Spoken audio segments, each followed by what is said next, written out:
Bismillahirrahmanirrahim. Welcome to Always Receiving Noor weekly Quran study.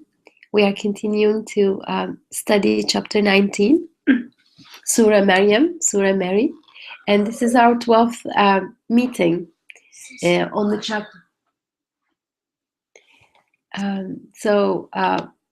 We'll have Sister Yamina leading us tonight as usual, and you're welcome to join in with your comments and questions as we go along, or you can keep them till the end if you like. Bismillah, Sister Yamina. Thank you. السلام عليكم ورحمة الله تعالى وبركاته. أعوذ بالله السميع العليم من الشيطان الرجيم. بسم الله الرحمن الرحيم، والصلاة والسلام على سيد المرسلين وعلى آله وصحبه أجمعين. So far we came through about halfway through the surah, and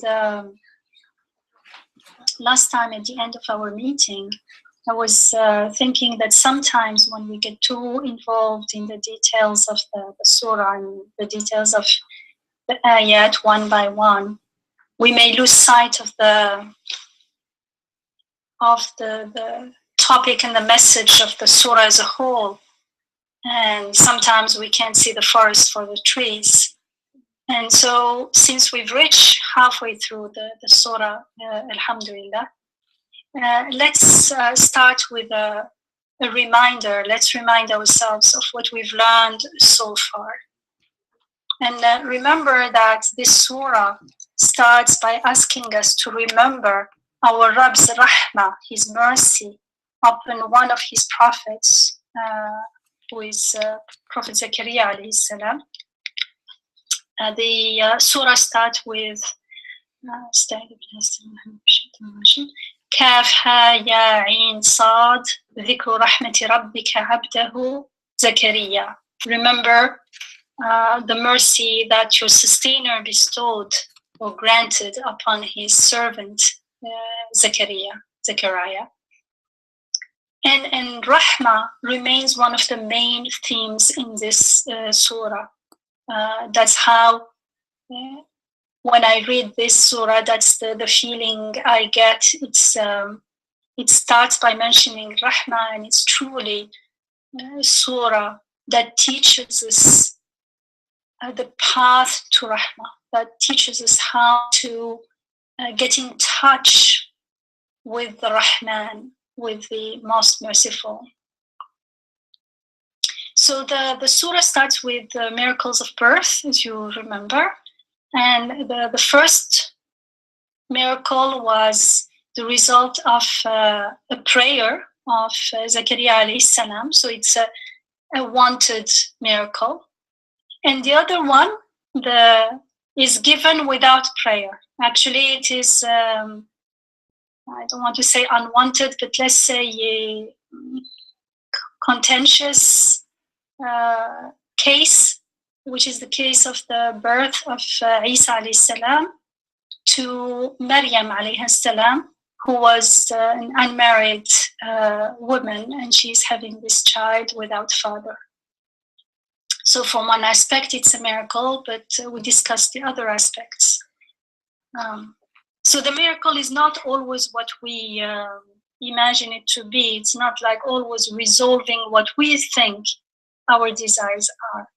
And so at the same time, it is a lesson in surrender and in knowing our position, our place, our limitation, because we don't know, we cannot be certain that what we think we desire for ourselves is the best for ourselves in this world and in the next. That's why we need guidance, and we need help, as we repeatedly ask in Surah Al-Fatiha. So the means of worship of worship is truly to ask help from Him alone, because we need to be guided to the straight path, to the path of easiness, the path of blessings, as we will see later in this surah, inshallah. And both instances, both miracles, we read them as reminders that creation is the result of the divine command, be and it is, and it was mentioned explicitly in one of the ayat. And from another perspective, that everything is an ayah, everything is a miracle. So everything is the result of beatitudes, not only what we consider as miracle because it's unusual. We gave different examples, and one of them was about the water, how it cannot create, and how ultimately we were the criteria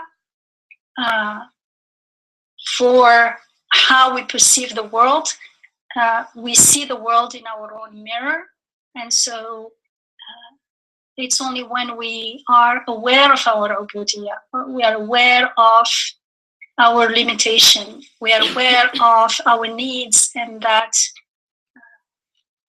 we cannot fulfill our needs, yet they are being taken care of. And when we live with that awareness, then we can start being open to the guidance of the Quran, to the message of the Quran, and we start seeing things around us as blessings, as ayat, and as miracles, in the sense that everything is a blessing, everything is a gift from a divine power that encompasses everything. And how do we understand that? Just look at your own breathing. When I look at my own breathing, I cannot sustain my own breathing. I cannot control it. I don't know how it's done. It's done unto us. And my breathing is not only, it doesn't involve only my lungs and respiratory system, but there is air, there is its inner and outer, and it involves so many things that only the power that can control the whole universe, the whole of creation, can be the one who sustains my breathing and gives me life and sustains my life. And we also, so what this gives me is that sense of relief, and that sense of liberation and freedom, because suddenly we realize that we're not prisoners of external conditions. We're not prisoners of things that can't hear and see us, of things that cannot fulfill our needs. And we become instead, we become aware that we are connected to the one who has power over everything, who controls everything, who is the compassionate, who compassionately and generously takes care of all our needs.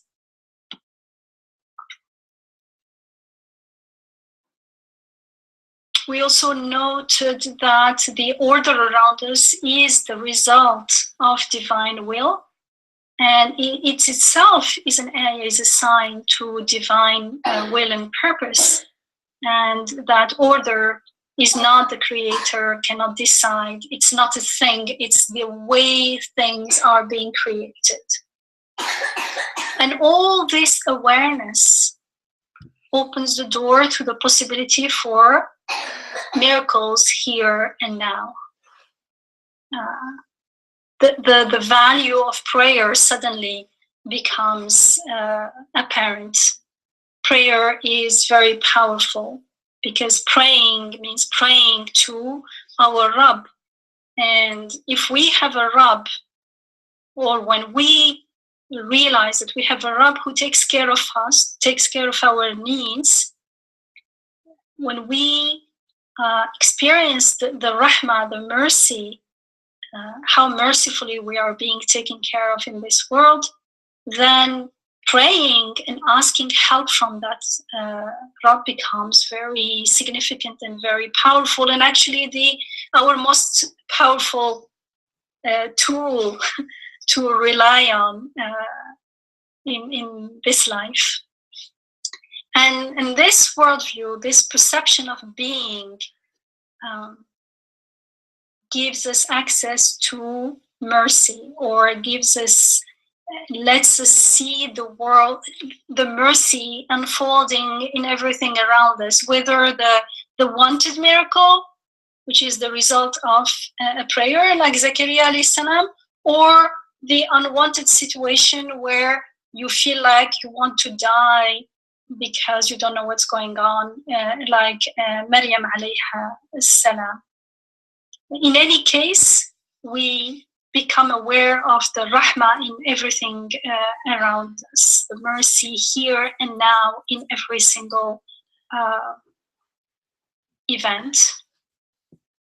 And living with this awareness, we repeat it again and again, is living the reality of Tawheed. Tawheed is not a belief only, it's not a dogma, it's the reality of a creation, it's the reality of who we are, of what the world is, it's how it is created, how everything is speaking of that reality. Tawheed meaning that everything proceeds from one source, and that all the mercy and all the goodness and all the good qualities that we long so much for and that we need, when we talked about necessities, all proceed from that one single source.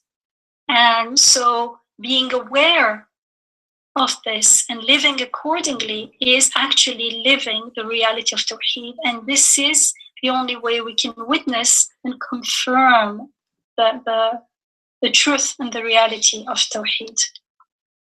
And then it becomes easy for us to surrender and trust our merciful Rabb, Rahman. We are eased into the path of easiness. Surrender will be our fitri, our natural, let's say, way of being in the world, because there will be those obstacles that make us resist won't be there. Those false beliefs and delusions about who we are, but the reality of the world will clear out, and we will be able to see clearly and feel clearly. And so surrender and trust will be our, inshallah, our way of being in the world, trusting in our merciful Rabb ar-Rahman. And it's interesting that this name of God, the description of our Rabb as Rahman, is mentioned in the Surah repeatedly. It's mentioned actually 16 times in Surat Maryam. Ar-Rahman is, and that's more than a fourth of all the mentioning of Rahman in the whole Quran. In the whole Quran, it's mentioned 57 times. And 16 times, which is more than a fourth of that, is mentioned only in Surat Maryam alayhi salam. Subhanallah, it's just a beautiful, beautiful surah. Beautiful and very, very powerful and very significant. If you want to see and live and benefit from the rahmah around us and within us, and like it's an ocean of rahmah that we actually in. It's like the air we breathe, but we're not always aware of it. And this surah teaches us, and it's almost like it takes us from our hand. And if we surrender and truly, we're not only reading, but we are performing the surah, we are living it, then you will find yourself in that ocean of rahmah, inshallah. And so, speaking about Tawheed, then we came to Ibrahim alayhi salam, and we noticed how it was not about the miracles of Ibrahim alayhi salam, because the miracles were mentioned for another purpose, which was to point to the reality of Tawheed. And so with Ibrahim alayhi salam, he is mentioned as that example, that role model who lived that reality of Tawheed, who worshipped God alone, which means that he was aware that the only source of rahmah was his Rabb, and he sought help and mercy from him alone.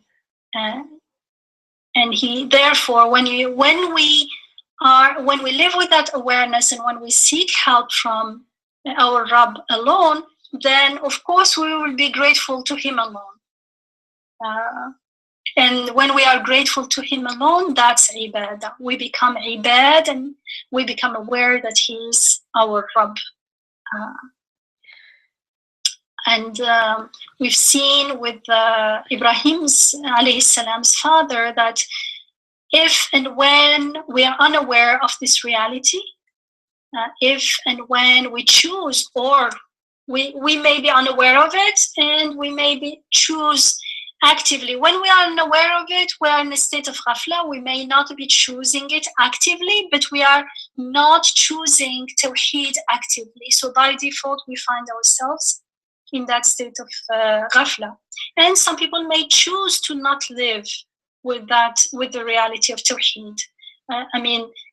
Partially it applies to us, because if we learned that and we lived it and we saw the rahmah, and then we find ourselves out again, it's okay if we find ourselves out again, and as soon as we realize it, make istighfar and make tawbah, go back into that state of ubudiyah.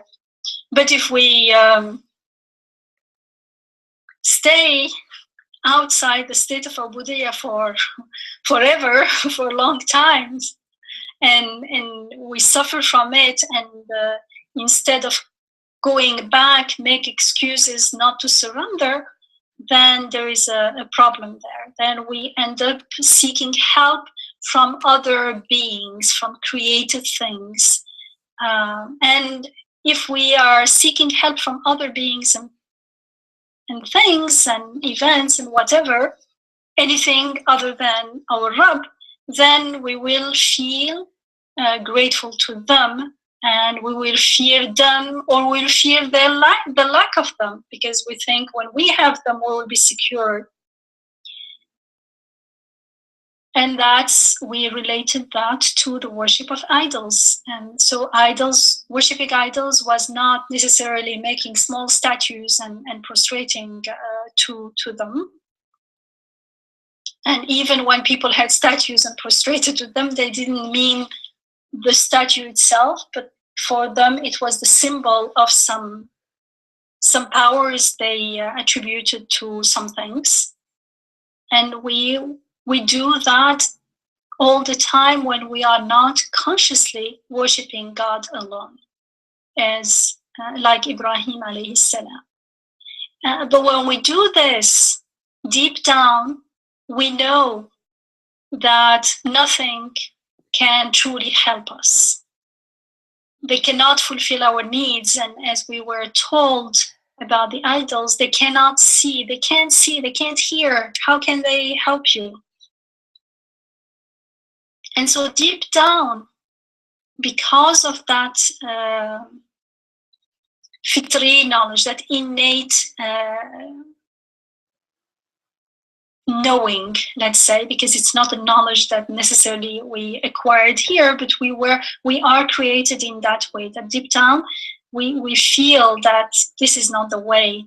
And that becomes like the seed of hell here and now, even when apparently in possession of wealth and of all kinds of means, because deep down we know that we cannot even control our breathing, that our life is not truly ours, and that we can leave this world and die any time. And if we are not ready for the next life, we may not even be sure. Remember those who doubt, who are not certain of the hereafter.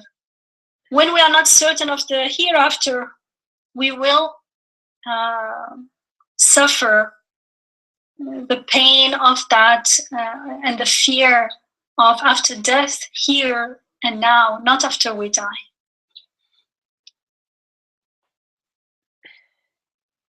So we had said that when we are not consciously worshipping our one Rabb, we will end up worshipping idols, whether we are aware of it or not,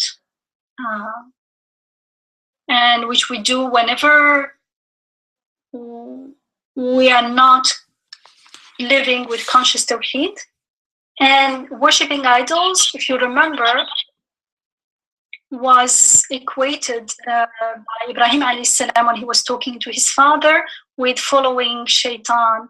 And shaitan was anything that takes you away, that takes us away from the truth, from the path of truth and reality, is the path of shaitan. And so when we do that, we will be following that path, which is the path, instead of the path of haqq, we will be following the path of shaitan. And we will be depriving ourselves of true, pure rahmah here, because the rahmah will be manifested here, but we will, because we haven't found its source, the human heart will never be satisfied here, and we will also be deprived of everlasting rahmah, like here and in the next life. And just to give us a perspective of Surat Maryam, I always, when I'm reading a new surah, at some point I go to the end and check how it ends, because how it starts and how it ends is very important.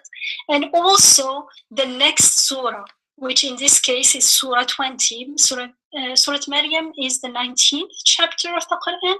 And the next one, the next surah is Surah Taha, Surah 20. So if you look at the end of Surah Maryam and the beginning of Surah Taha, then you will see that, okay, that's for me a sign that am I going on the following the guidance of the surah, or am I going astray to getting meanings that are not meant here? So it's a way of checking. So if we look at the last three ayat of Surah Maryam, which is 96, 97, and 98, where it says, إن الذين آمنوا وعملوا الصالحات سيجعل لهم الرحمن ودا. So again, notice الرحمن. فإنما يسرنا بلسانك لتبشر به المتقين وتنذر به قوما لدا وكم أهلكنا قبلهم من قرن هل تحس منهم من أحد أو تسمع لهم ركزا. So it said, truly those who believe, who have believed and have done righteous deeds, the most merciful will endow them with love. SubhanAllah, how beautiful.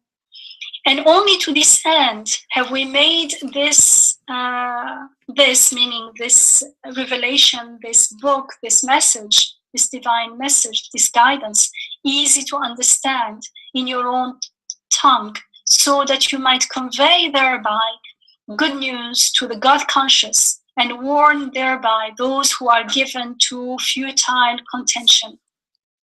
For how many a generation have we destroyed before that time? And can you perceive any one of them now or hear any whisper of them? It means, those who died, they're gone.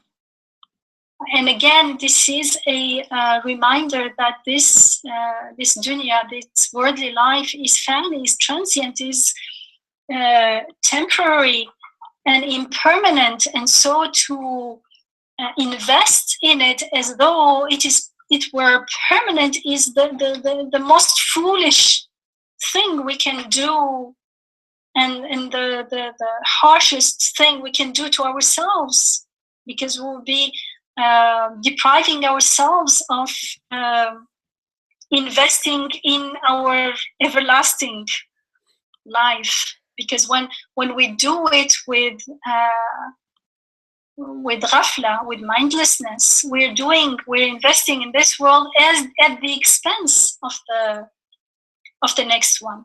But when we invest in the next one, then it will be fi dunya wa fil akhirah, in this world and in the next, because they are related. This world and the next are related. And when we find rahmah in this world, it is a sign to everlasting rahmah. So we cannot find rahmah in the next world when we have not witnessed it and confirmed it and tasted it and lived it in this world. So they go together. So either we gain this life and the next, or we have a meaningless life here and totally lose the next. Here we have a meaningless one, but we can always delude ourselves. But in the next one, there is no way to delude anyone. So have you seen how the surah ends? Truly those who believe and do righteously. وَعَمِلُوا الصَّالِحَاتِ. It means you believe and you act on that belief, because if we don't act on that belief, it means we are not living by it. It means it's not a belief, because whatever we live by is our belief. It means it's something that we know. It may be a knowledge and information, but we are not confirming it. We are not truly choosing it. We're not truly, if someone says, if I'm in the street and someone says, look, a car is coming, and I don't move, it means I don't truly believe it. Otherwise, I would move away. So this is the same about, for instance, that this life is impermanent. We know that, but we don't choose to confirm it, and we live as though it was permanent. So what is truly our inner belief? The world is impermanent. I'm only interested in this. I'm putting all my investment in this world. Okay. So عَمِلُوا الصَّالِحَاتِ, doing righteous deeds and living according to our belief is very important. It cultivates it, it strengthens it, and vice versa. The more our belief is strengthened, the more it becomes easy to surrender, to trust, and to live accordingly, and to act accordingly, to make choices accordingly. Because at the end of the day, what we do, what we are accountable for is our choices. And it says, and only to this end, we made this book, this message, easy to understand. Why? So that you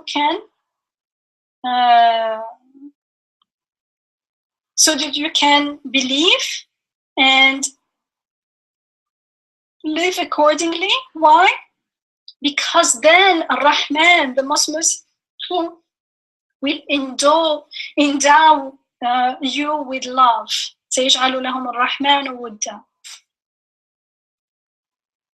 And at the end it says, so that you might convey thereby a good news to the God conscious. So this Quran is bushra, it is good news. To whom? To the God conscious. For those who are given to futile contention, who are deluded, for them it's a warning. So for all of us, the Quran is, from one perspective, it's a good news, and from another perspective, when we are being foolish, it's a warning. And it's a merciful, compassionate warning, because we need that warning, because sometimes we act like small kids with no irresponsible small kids.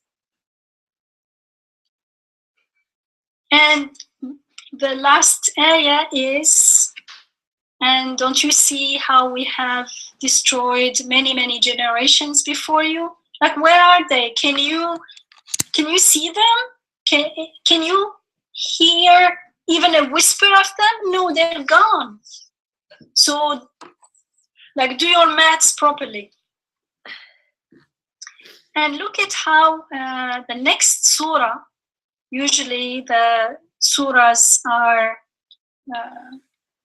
closely related to each other. So the next surah, Surah Taha, starts with Taha, ما أنزلنا عليك القرآن لتشقى. So we did not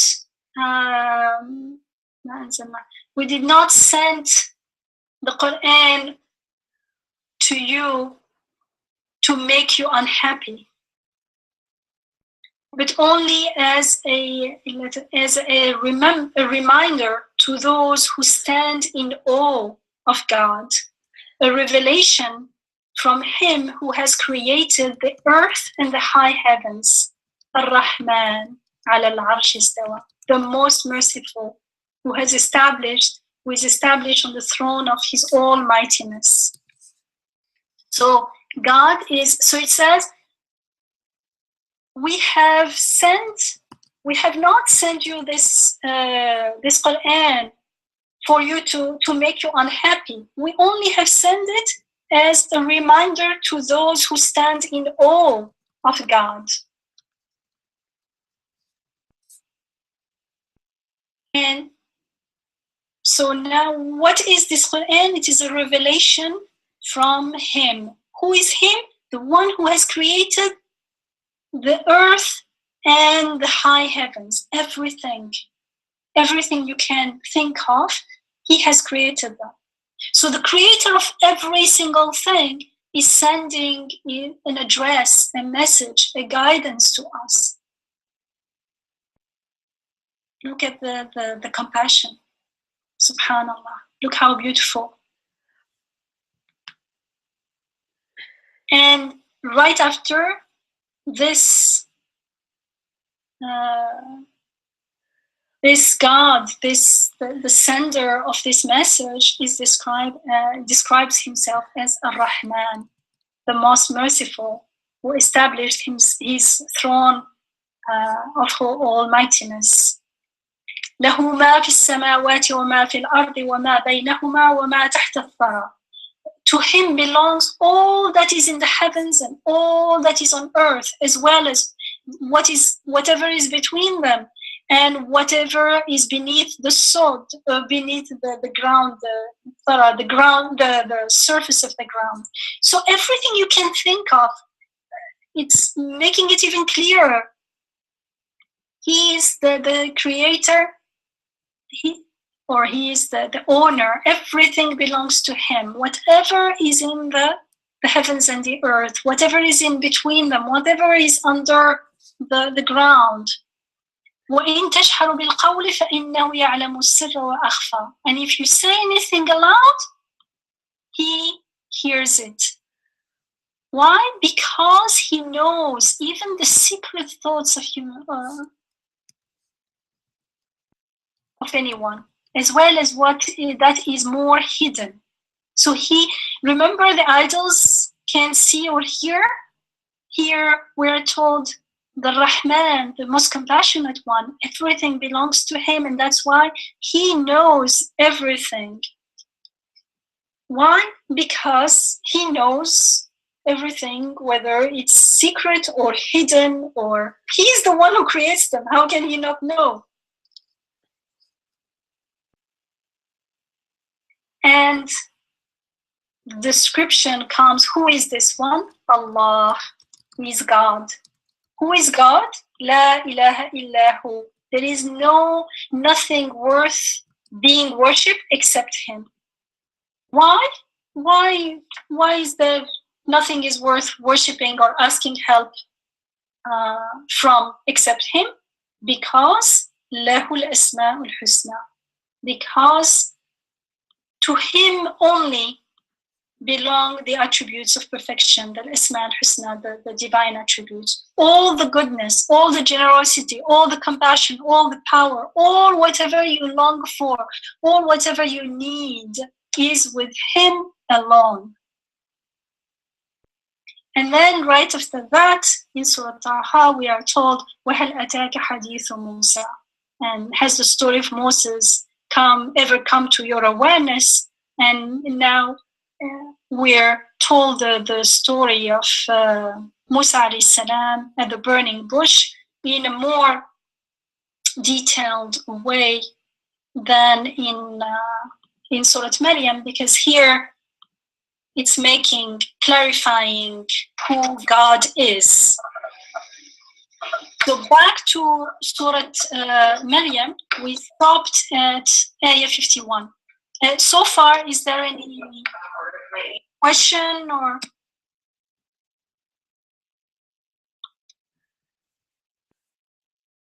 No? Okay. So we stopped at Ayah 51, where now there is mention of Musa alayhi salam. And we are told, وَاذْكُرْ فِي الْكِتَابِ مُوسَى إِنَّهُ كَانَ مُخْلَصًا وَكَانَ رَسُولًا نَبِيًّا. And mention, it can be understood as mention and remember in the book, Musa. Behold, he was a chosen one, and he was a messenger, prophet, Rasul and Nabiya. And again, here we see that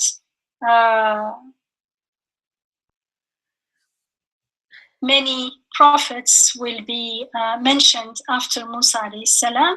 And in this context, it reinforces the statement that all of them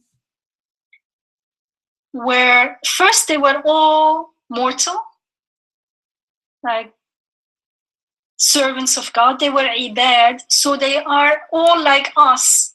They were created in the same way. So, because it's often we run away from responsibility by saying, but they are prophets.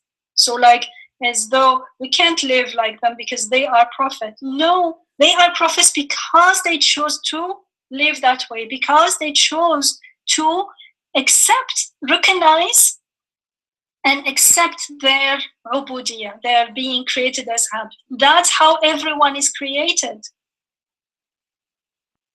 So it's up to us to choose to accept and make peace with that reality and actually celebrate it and be grateful for it and trust and surrender. Or we may say, well, they are prophets and we are just human beings. No, they are also human beings. They are human beings who chose to live as abd, who chose to surrender to that reality, to accept it, make peace with it. Actually, they understood how beautiful a reality it is, how beautiful it is to be a abd, because being a abd is being fully conscious that we have a Rabb who is taking care of us here and now all the time, and that we have this infinite access to this infinite rahmah here and now. At the same time, we are also told that they were sent, that God sent them with his message, this message of rahmah, this message of guidance to show us the path to easiness, to show us the path to surrender, to show us the path to mercy. And so we'll see many prophets will be described after Musa alayhi salam. And we are told that he was a chosen one here, mukhlas. It's used in the Quran to refer to the prophets. It's the passive participle. We talk about a person being mukhlis, which is the active participle, sincere. But here it means someone who is chosen and made pure. And of course, they are made pure because they have this pure intention.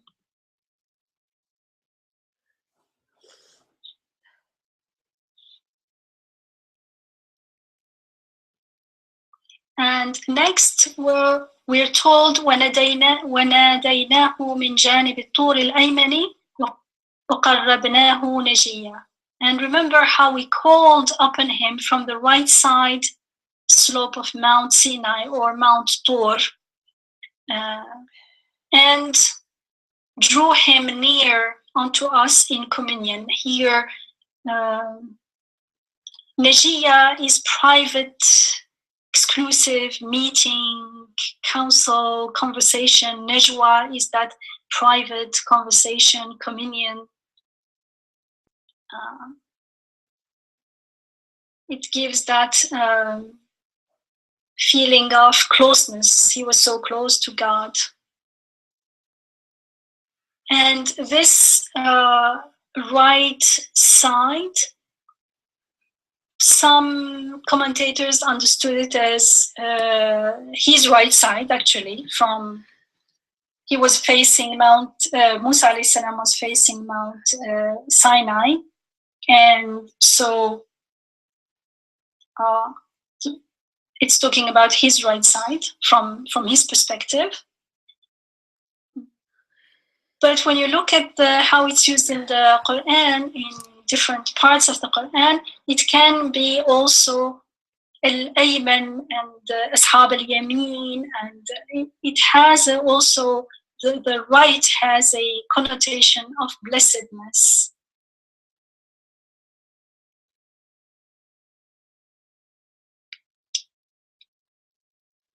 Whatever it is, here we know that he was made close. He was drawn near. God drew him near unto him. And وَوَهَبْنَا لَهُ مِنْ رَحْمَتِنَا أَخَاهُ هَارُونَ نَبِيًّا. And we granted to him, to Musa alayhi salam, from our mercy, again, our mercy, min rahmatina, his brother Harun, Aaron, to be a prophet, meaning by his side, because as we know in other parts of the Quran, he was there to support Musa alayhi salam. And interestingly, the same word is used, the same verb is used. We granted to him. But here it's not a son, as for the other prophets, but a brother. What is important is that he was sent help and support. And so that support can be a son, can be a brother, can be something else. Whatever is needed, God knows best. We don't know what is best for a particular situation. So we ask for help, we ask for the easiest, we ask for the best. Inshallah. What is important is that we turn to God alone and we ask from him alone. And I don't want to get into the detail, but if you remember the example of water, it doesn't mean that I'm thirsty, I don't drink water, I ask help from God alone. I drink the water in the name of God, because that's how I know that He's my sustainer. He's the one who sustains me with water. It's through drinking the water, through dealing with the water, through reflecting on my relationship and connection with water, which has no life, yet we are told everything. God gives life to everything through it. And so it is clearly a mirror, an ayah, a sign to divine benevolence and beneficence and rahmah, because when you look at it itself, can't hear, can't see, can't help us, has no power, no knowledge, no rahmah, nothing. Just to make sure that when we're saying this, it doesn't mean that we leave everything behind us and we sit and ask God, because how do we know who God is? As we just read in Surat Taha, and as we read in many surahs like Surat Al-Ra'd and things, whenever God describes himself, he describes himself as the creator of the heavens and the earth and whatever is between them. Everything. They belong to him. And when you look at those things, when you look at water, you understand that it is a sign to a power that knows me and everything around me, that has control over everything, that has a source of life, that is the bestower of life and rahmah and so on.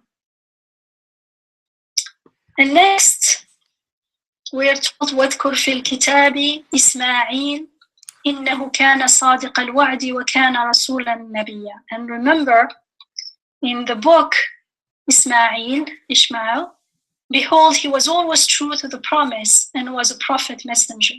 And some say صادق الوعد because he confirmed his father Ibrahim alayhi salam when he had the dream about his son Ismail. But in any case, he is Sadiq al-Wa'd. He was always true to his promise. So right after the mention of Musa alayhi salam, who descended from Ibrahim alayhi salam through Ishaq, we are reminded of Ismail, Abraham's firstborn son and the forefather of the Prophet Muhammad salam, who descended in direct line through Ismail. And it's interesting because when Ibrahim salam was mentioned, Ismail was not mentioned, because he was going to be mentioned on his own, because he represents like a second line, a separate line, let's say. وكان يأمر أهله بالصلاة والزكاة وكان عند ربه مرضيا.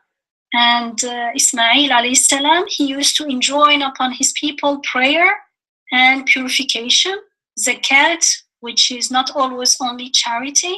Even if it's about wealth, it is purification of wealth. And he found favor with his sustainer. وَإِنْ كَانَ عِنْدَ رَبِّهِ مَرْضِيًّا. Literally, his Rabb was pleased with him.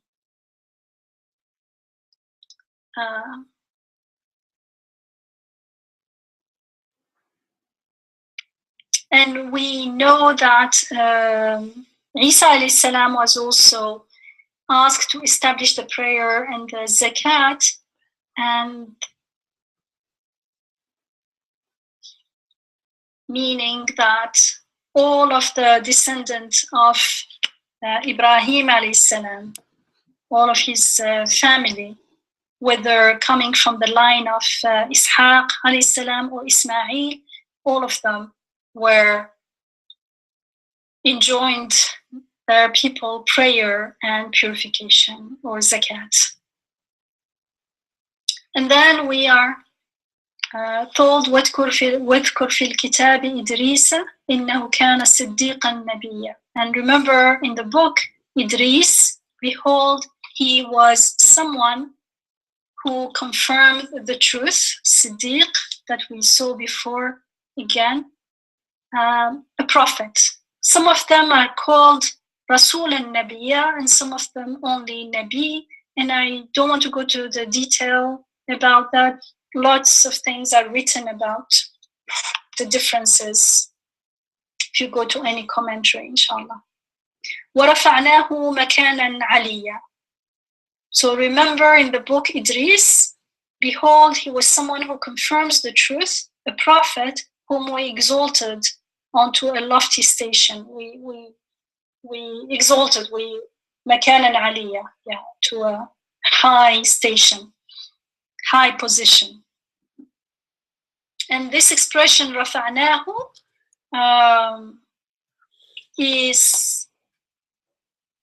is used in reference with Isa alayhi salam as well. And now we come to ayah 58, which I think is a key ayah because it's going to explain to us what's going on so far. And in this ayah we are told أولئك الذين أنعم الله عليهم من النبيين من ذرية آدم وممن حملنا مع نوح ومن ذرية إبراهيم وإسرائيل وممن هدينا واجتبينا إذا تتلى عليهم آيات الرحمن خروا سجدا وبكيا. This is a sajda ayah, inshallah. After we finish, we'll have to make a sajda, inshallah, with this state of being.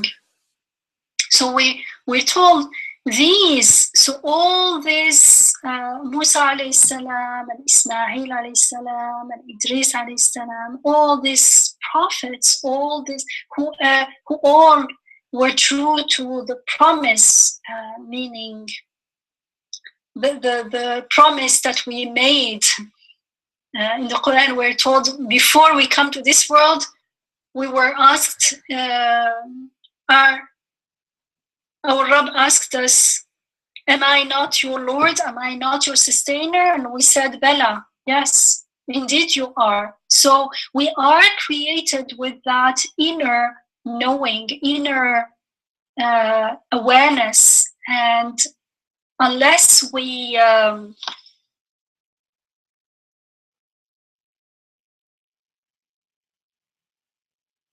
cover it up, it's waiting to open up and flourish and develop into consciousness and ubudiyya, which is also the flourishing of our humanity in its fullness, in its wholeness.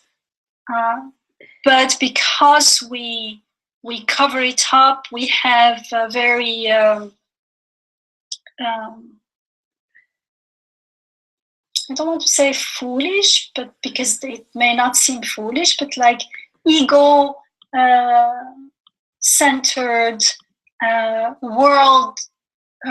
worldly aims, even if they are not ego-centered, but they are worldly aims that do not look to akhirah, and cut from our Rabb, cut from the reality of this world. So those aims, those purposes that we think our purposes of life, that we think maybe our dreams, they become obstacles to our opening up to our reality, to our fitrah, to our humanity, to our ubudiyya. And so these prophets, they were true to that fitrah. They were true to the promise that we all have made when coming into this world.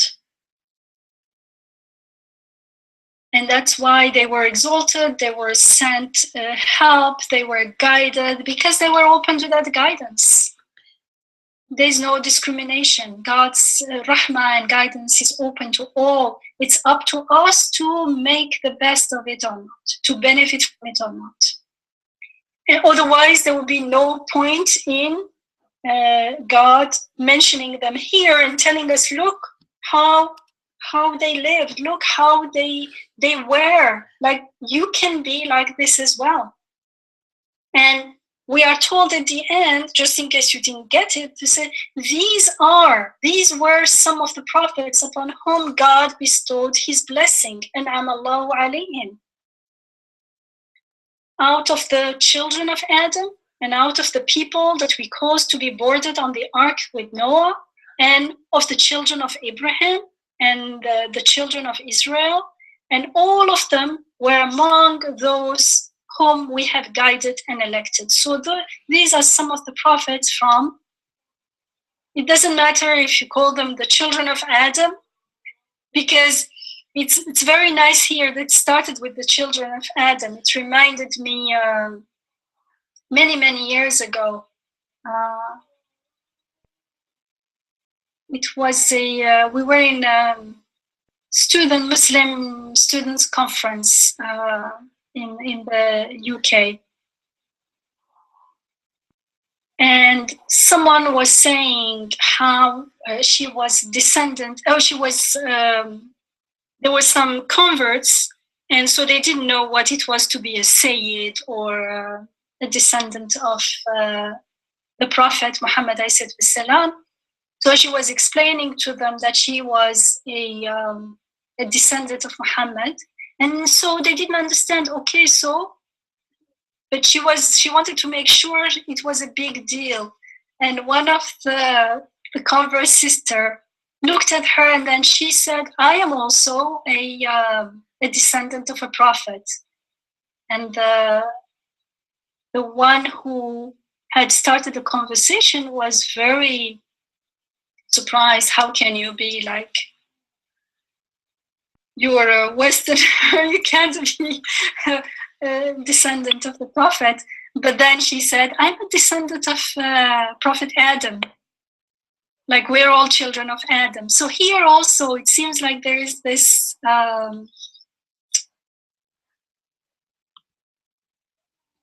latifa, how do you say? Something, subtlety, that whether it's the children of Israel, the children of Abraham, the children, those people who were with Nuh alayhi salam, or the children, they were all children of Adam at the end of the day. And when you say children of Adam, we all can relate.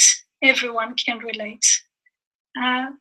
What is important is that they were among those whom we have guided and elected.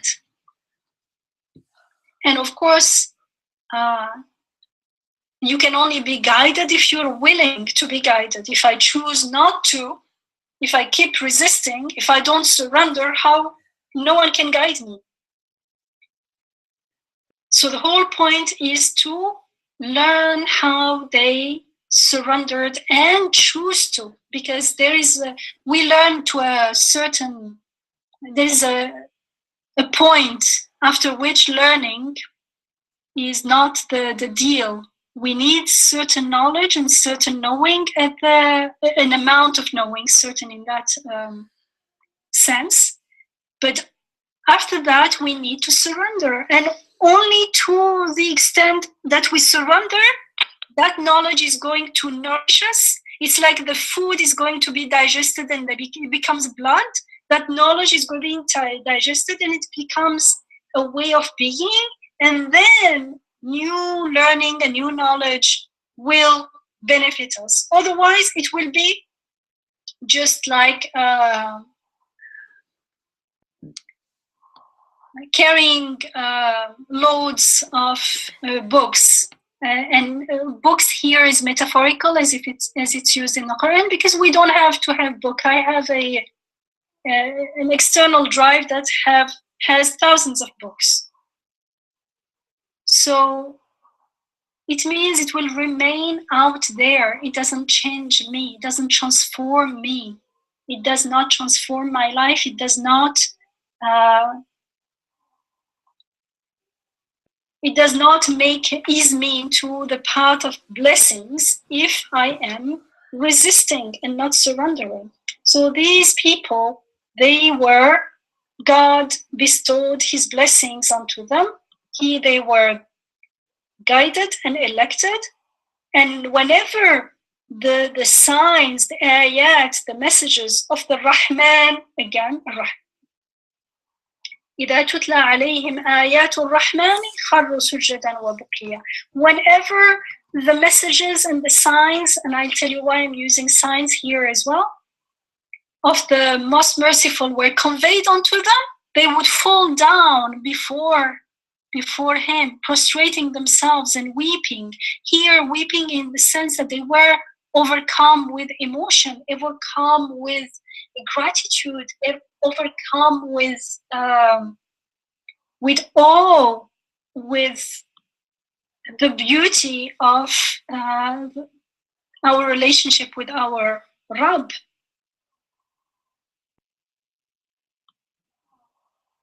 And here, the Ayat al-Rahman are in the Quran, all these ayat, all the ayat of the Quran, all the ayat that we've read in Surat Maryam, for instance, up to now, are Ayat al-Rahman. They are coming from him. They are signs pointing to his Rahmah, to the path of the Rahman. And so they are messages, but those messages at the same time are signs, and in our life as well. So they are these signs that if we are aware and we follow them, they take us the easiest path, the straight path, the path of ni'mah, of blessings, the path that takes us to Ar-Rahman and to divine and endless encompassing mercy, rahmah, in this world and in the next. So this ayah 58, is telling us why all this,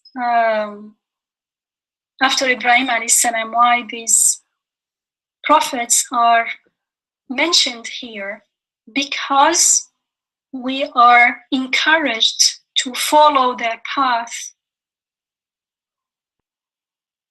the path of the messengers, and heed the signs of the Rahman, of the merciful. And by following and finding the signs, we will be, inshallah, eased onto the path of blessings. And the path of blessings is also, here it says, أَنْعَمَ اللَّهُ عَلَيْهِمْ. God bestowed his ni'mah, his blessings upon them. And in Surah Al-Fatiha, which we recite again and again, daily, in our daily salat, how do we pray? We say at the very end of we say إياك نعبد وإياك نستعين اهدنا الصراط المستقيم. So guide us onto the straight path. And what is the straight path? The straight path is صراط الذين أنعمت عليهم, the path of those upon whom you bestowed blessing. Again, أنعم الله عليهم, the same verb is used. الذين أنعمت عليهم. So the straight path is the path of blessings.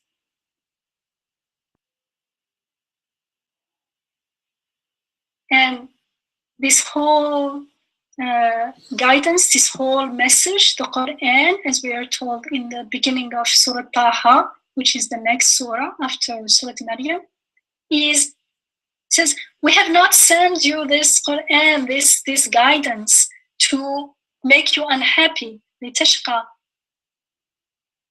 just the opposite. It's to lead you to the only source of help that you have, the only source of goodness that there exists. Anything else you turn to, you will be deluding yourself. So can you see how how very important the message is, how key it is, how, like, if we have to invest, we have to invest a lot in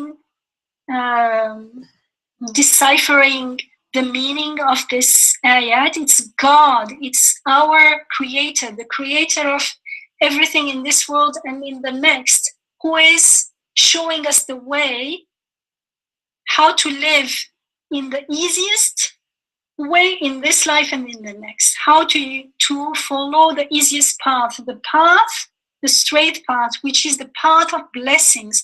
Who wouldn't want to live in blessing in this world and in the next? And so if we are not investing in the Quran and in living according to the guidance of the Quran, then we have no one to blame but ourselves. As we're told in the Quran, there will be a day when regret will not benefit us. It will be too late.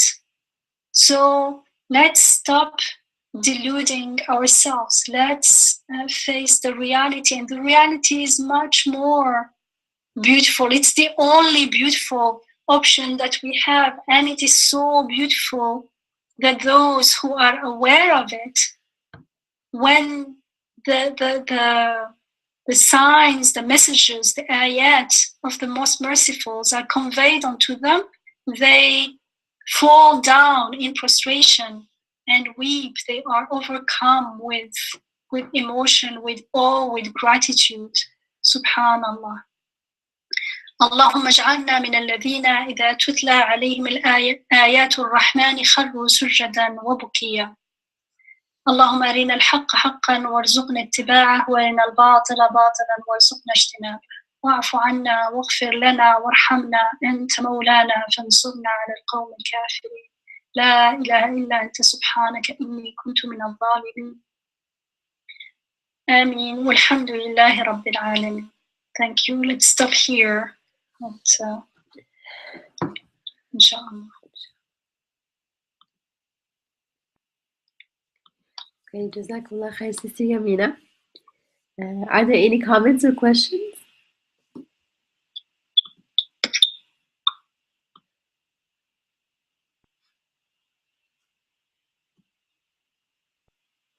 Okay, so then we can close tonight's session.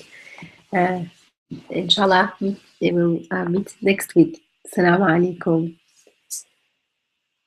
Wa alaikum assalam wa rahmatullah. Thank you.